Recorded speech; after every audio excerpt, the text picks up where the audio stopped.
pas de négo avec les tueurs de gendarmes. C'est le genre de discours que tiennent les Mondoriens lors de leur manifestation à Nouméa, visant directement la tribu de Saint-Louis. Cette phrase, sous son apparente simplicité, illustre un mécanisme bien plus pernicieux. Transformer un acte individuel en responsabilité collective, en désignant toute une communauté comme coupable. Ici, l'identité suffit à condamner, comme si la simple appartenance à un groupe justifiait tous les amalgames. Ce discours s'appuie sur une généralisation profondément dangereuse. Les loyalistes aiment politiser le débat pour masquer cette stigmatisation. Ils prétendent attaquer un mouvement politique, le FLNKS, mais cette ligne de défense ne tient pas. Le FLNKS n'est pas un parti politique comme les autres. C'est un parti identitaire qui représente un peuple, les Kanaks. L'attaquer, même sous couvert d'arguments politiques, revient à cibler un groupe ethnique dans son ensemble. Donc dire « ne pas négocier avec les tueurs de gendarmes », c'est accuser tout un groupe. On utilise bien le mot « les ». Mais qui sont les tueurs de gendarmes alors qu'un seul homme est responsable?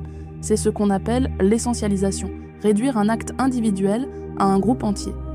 Cette généralisation crée une stigmatisation collective et nourrit la polarisation. Eux contre nous. Avec les loyalistes, c'est toujours le même schéma, on parle de vivre ensemble. Mais dans chaque discours, il y a un « nous » légitime et un « eux », les indépendantistes, donc les Kanaks.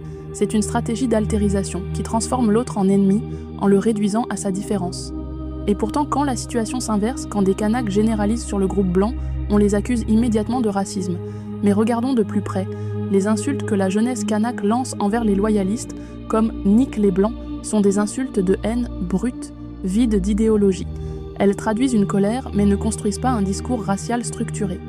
La différence est là. D'un côté, un discours institutionnalisé qui essentialise et légitime une hiérarchie raciale.